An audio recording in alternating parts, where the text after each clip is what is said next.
Sir இப்போ நம்ம சென்னையிலேருந்து பல உலக படங்களுக்கு அனிமேஷன் கிராஃபிக்ஸ் நம்ம பண்ணி அனுப்புகிறோம். அது பெரிய பெருமைன்னு சொல்கிறோம். நம்ம ஆரம்பிச்சிட்டோம். நம்மக்கிட்ட இயல்பாகவே நிறைய வனக்கதைகள் உண்டு. குறிஞ்சி, முல்லை, ஏகப்பட்ட வனக்கதைகள் வச்சுருக்கோம். ஆனால் நம்ம லைன் கிங் எதுவாக இருந்தாலும் வர படங்களை டப் பண்ணி அதில் சந்தோஷப்பட்டுக்கிட்டு இருக்குமே. தமிழில் நம்ம வெரி ஓன் லைன் கிங்ஸ் கதைகள் எவ்வளவோ இருக்குது. அதை தான் எடுக்கிறதுக்கான வாய்ப்பு இருக்கா? தமிழ் சினிமா அதை பற்றி யோசிக்கும்னாது உங்களுக்கு தோணுதா? இது தயாரிப்பாளர்களும் கேட்க வேண்டிய கேள்வி. இன்னைக்கு ஈவினிங் அவங்க பொதுக்குழு இருக்கு. நடிகர் நான் என்ன செய்வேன் இல்லை, அவரும் தயாரிப்பாளர் சங்கம், நானும் சங்கம்.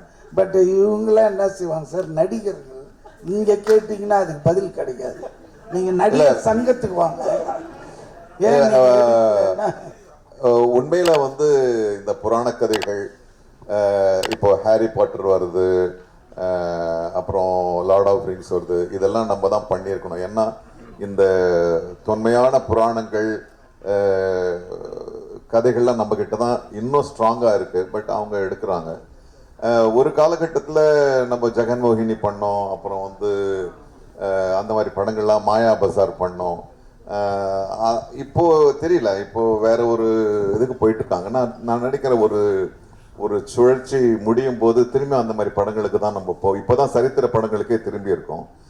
அதையும் தாண்டி நம்ம திரும்பி அந்த மாதிரி படங்களுக்கு வரும்ன்ற நம்பிக்கை தான் எனக்கு இருக்கு. வரும், கொஞ்சம் காத்திருக்க வேண்டியிருக்கும்.